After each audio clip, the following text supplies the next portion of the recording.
Welcome to the Smash team, to the ultra early Sunday abridged edition of the Space Weather.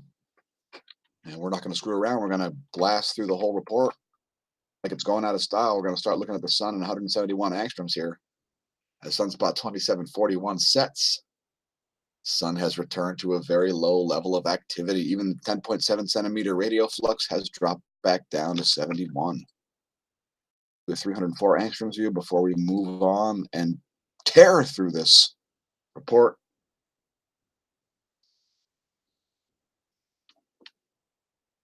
I would note one thing: there's a crown prominence up here in the sun's north pole. In fact, let's pause it on there.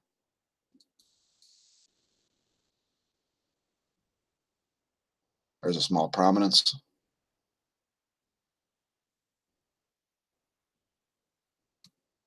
Anyway, polar prominences are associated with increased activity. We'll also look at the 94 angstroms view here.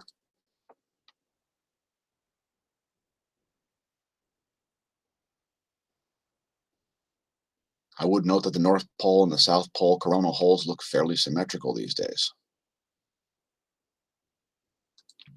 All right, let's move on. The real-time solar wind. We do see a phi angle here approaching 180 degrees. So there's an uptick in your earthquake risk right there, folks. And we just did see a 4+ magnitude jump off in the last half hour in Alaska. Solar wind density has dropped down below 1 proton per cubic centimeter, so very low density. And solar wind speed around 400 kilometers per second. Next, we'll look at magnetosphere movies, and we're going to see some very weak magnetosphere. First, we'll look at velocity, which is fairly nominal right now.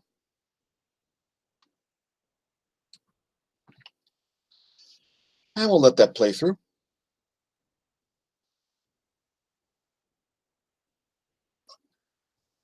New viewers may not be aware that this data is not accessible.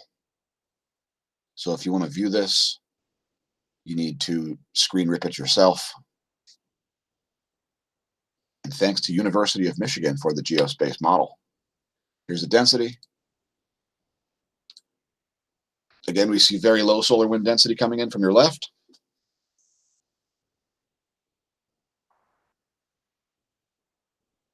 Keep in mind on this one, the dark blue is high density and the white is low density. Here comes the very, very low density solar wind. And here's the pressure, which is going to be very weak as we would expect.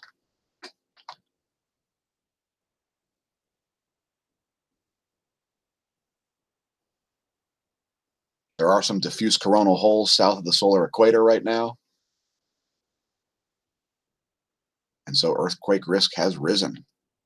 Next, we're going to look at the geospace ground perturbations at the poles and the whole globe view.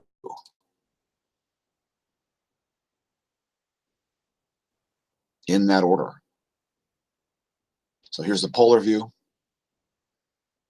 looking down the Earth's Z fields.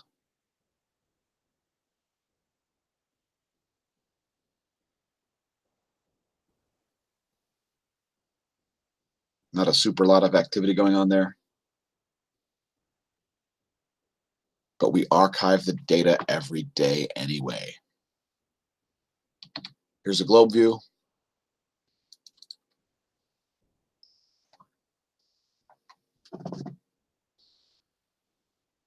And we see the main activity over the Canadian North Pole as opposed to the Siberian North Pole. Yes, there are two.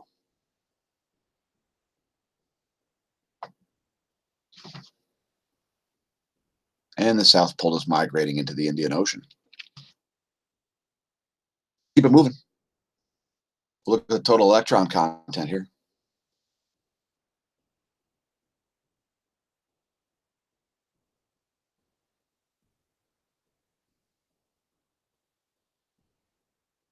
Pretty normal levels, according to this, and according to NOAA forecast. There we see actually quite a bit of a dip there.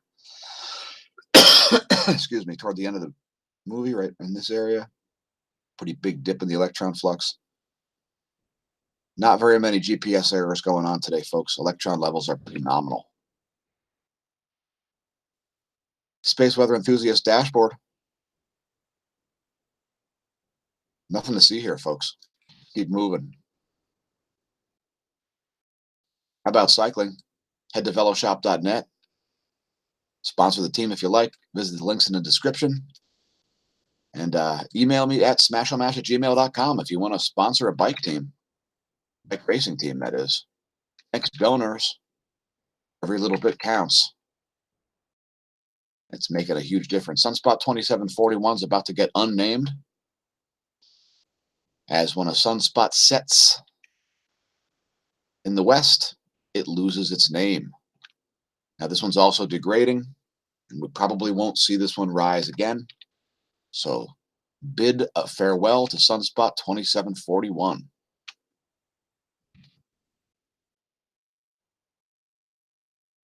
Had a blue moon last night. The full moon maxed out around 5 p.m. our time, located in eastern Pennsylvania in the Lehigh Valley. Anyway, check out timeanddate.com for all your timers and dates. June 10th, the Earth will achieve Jupiter opposition. Also the closest approach between Jupiter and the Earth. Check out that amateur astronomer photograph there. Through a 12-inch telescope in the backyard, yes. It'll be appearing about 4 times brighter than Sirius. So if you get up before dawn, have a look at the ecliptic, you should be able to see Venus out there. I mean, Jupiter out there. Excuse me. X-ray flux is totally flatlined. Magnetometer is looking smooth. KP is down to 0 for the last 9 hours. Cosmic ray human health alert. We're going to look at cosmic rays in a minute. Here we see the electron flux with some serious perturbations here also. We see the lines cross here between the GOES 14 and the GOES 15. The low energy portion, low density portion, I should say.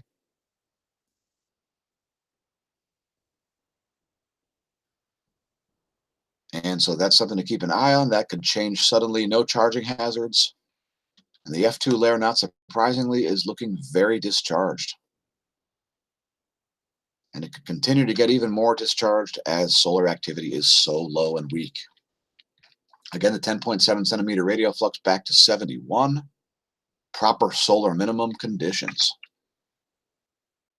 Next, we'll look at the Gong 2. We're going to look at the line of sight field plot here to give you an idea of what's going on with the B field, which is noted in blue on this model.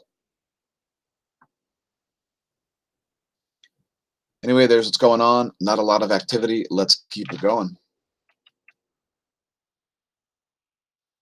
Next, we'll head out to Stereo A's Core 2 space weather beacon as we look at this every day.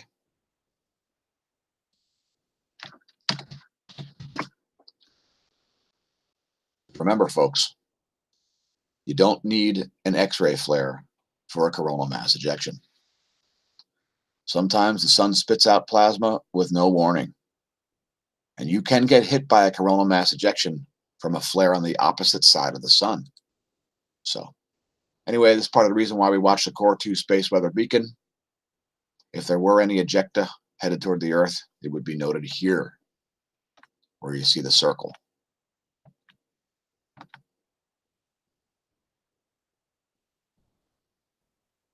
And I did see one anomalous item right here.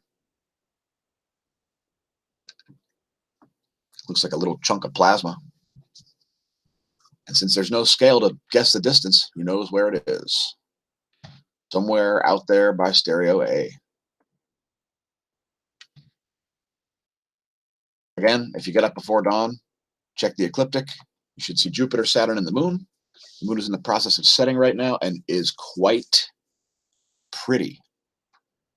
We had a question yesterday about Polaris, so let's cover that. Polaris located in Ursa Major, the North Pole celestial, the North Celestial Pole, the only stationary star in the sky, visible only from the northern hemisphere. It's actually a trinary system consisting of a supergiant and two other companion stars known as Polaris B and Polaris AB. Located 430 light years from the Earth, about 1/4 the distance to Deneb.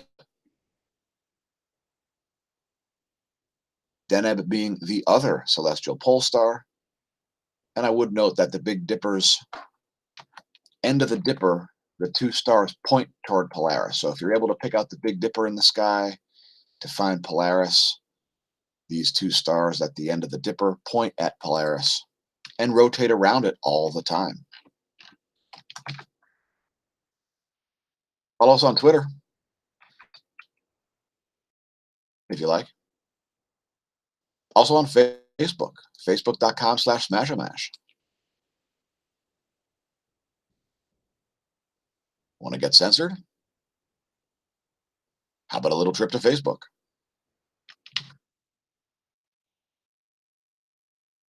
Want to not get censored? How about a little trip to minds.com, minds.com/smAsho. And there's yesterday's video. Haven't liked and subscribed, please do so. We are approaching our 1-year anniversary of not missing a single day of space weather videos. Earthquake rundown. The Middle Eastern quake run continues here. We see a 4.6 in Iran, as we've seen an outbreak of nearly daily quakes in the Middle East. Shout out Middle Eastern viewers. Here's a 4.4 to China. 4.5 south of Kamchatka. 5.1 at Papua New Guinea. They've been getting hit there lately. 4.4 in Taiwan. 4.5 in Russia. 4.4 in Russia. All in a line on the plate boundary between Japan and Kamchatka. Here's a 4.9 in Indonesia. Largest quake for a while here off of Oregon. We've been seeing quakes in this area. There's a double plate boundary there. 4.2 off of Oregon. Here's a 4.0 at depth at Chile. And here's a downgraded quake at New Caledonia. Yes. Oh, yeah. Downgraded. From a 6.8 to a 6.3. In fact, it was showing 2 quakes. Tsunami.gov still shows 1 quake at 6.8.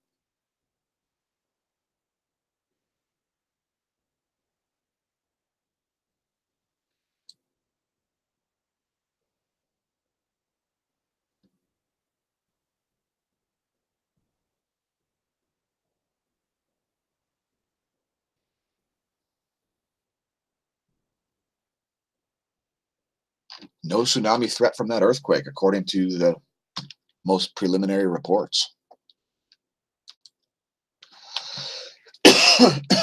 Excuse me.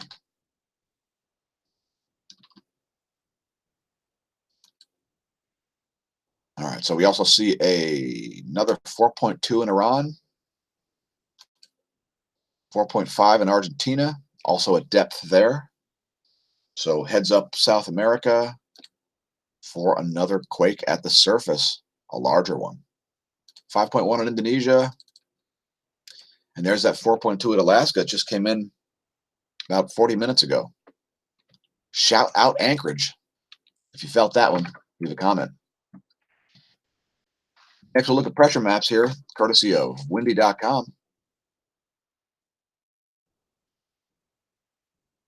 And there's the current situation.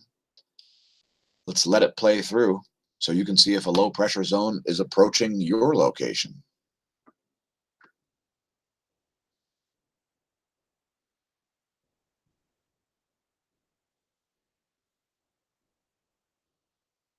Here's going into first thing Monday UT.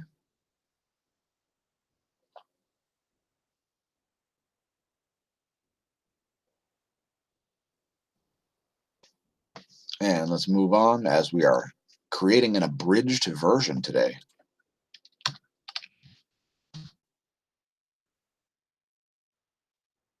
volcano rundown. Tucono producing a 7,000-foot ash plume. Mount Agung back on the list with an 18,000-foot ash plume.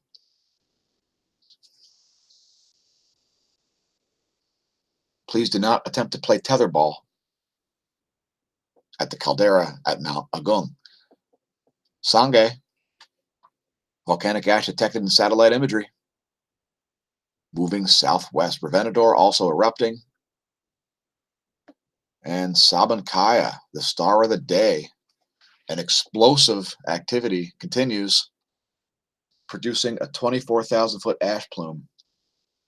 Do not attempt to use your flight suit over Sabancaya. Shout out Tom Waltemeyer if you're listening.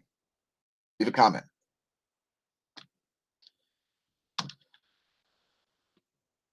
How about the U.S. Doppler radar? Heavy rains across the central U.S., more snow in South Dakota, North Dakota, Wyoming, Montana, California, Oregon, and Nevada. Let us know if you're late planting crops this year, if your garden is delayed by weeks, months, etc. Leave a comment. Let us know what's going on. Check out lightningmaps.org if you're not familiar. We see an insane lightning storm over central Louisiana. Check it out. You're going to get quite a light show, Alexandria, and most of the storm is going to miss you. The way things look. Let's look at the water vapor map here to show our viewers what will happen next.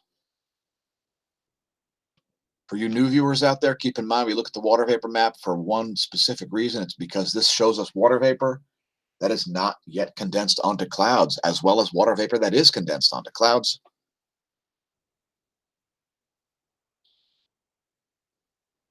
I would note a swirling low pressure system there over South Carolina. And that's going to be causing a convergence zone to happen over Nebraska. So we're going to zoom in on this insane area where this lightning's coming down right now to get a nice visual on this situation. Producing heavy lightning. And we see major Hall current streamers. Check out these parallel lines here, folks. It's an Earth spot. It's an Earth spot, and it has penumbral lines around it, just like a sunspot would. These are all produced by the Hall current, by the Hall effect, folks. If you're not familiar with the Hall effect, just do a search for Birkeland currents, and you'll find out all about the Hall effect. The Hall effect is perpendicular electrical current and electromagnetic fields. And when I say perpendicular, I'm talking perpendicular to a line of motion. So see all these parallel lines here? Those are all electrical effects. They're not chemtrails. They're not contrails. The sky is electric. We're going to look at cosmic rays. As we saw, KP is 0 for the last 9 hours. Here's Apatity. Nothing too noteworthy there. Here's Barentsburg. Same deal there. Next, we'll look at Athens.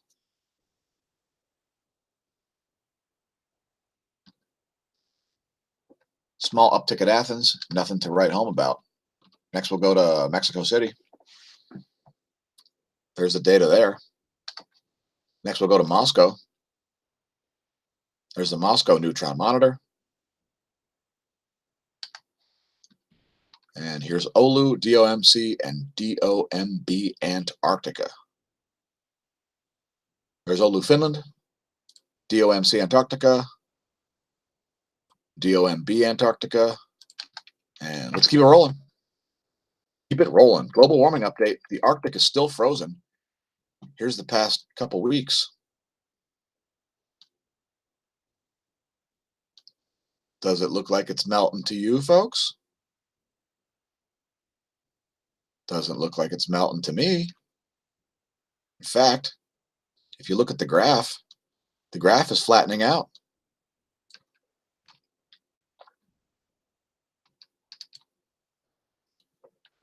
See that area right there? It's flattening out. The melt rate is decreasing. The melt rate is decreasing, folks. Now, yesterday we talked about the word imbecile and its definition. Imbecile. Let's talk about another word. Claptrap. Claptrap. This is what comes out of the mouth of so many politicians. What might that be? Pretentious nonsense. Speaking of pretentious nonsense, let's go to a quote from America's favorite socialist, Bernie Sanders, who stated, "At the end of the day, you don't necessarily need a choice of 23 underarm spray deodorants or of 18 different pairs of sneakers when children are hungry in this country." Now, I don't know what the hell that means. I do know that he must shop at a pretty crazy drugstore if they have 23 different underarm spray deodorants. Can anybody go to a Walmart and count the different choices of underarm spray deodorants and let us know in the comments how many you see? Maybe U.S. senators shop at better drugstores than we do. I don't remember ever seeing 23 underarm spray deodorants. And why does he think there's only 18 different pairs of sneakers? Dear Senator Sanders, please visit a Foot Locker, you clueless noob. I mean, could you be any less economically literate? Somehow, I don't think choices of spray deodorants and pairs of sneakers are causing children to be hungry in this country. Myths and misconceptions about Bitcoin finally debunked. This Zero Hedge article, a suggestion for further reading.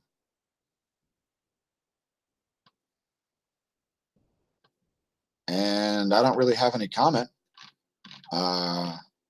except I have some significant opinions about Bitcoin. I would suggest reading the article. I would just say that Bitcoin is a speculative investment, not a real holder of value, except in that it is a speculative investment. Here's another article. We'll put this in the links also after the live stream's complete. Exposing the regulatory industrial complex. And what is the design of the regulatory industrial complex? Well, I'll explain it to you. In every administration, the tools of inflation, borrowing, taxation, and regulation are used to transfer wealth from the people to the government and its cronies.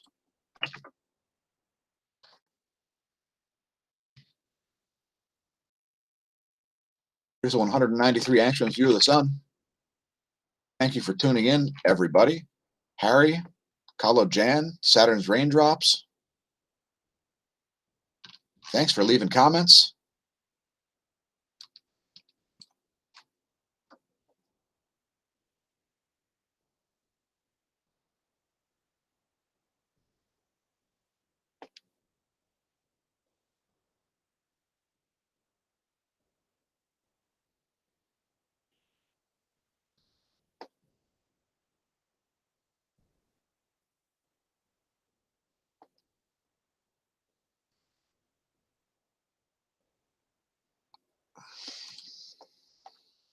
Harry, I wouldn't worry too much about the moon's path in the sky.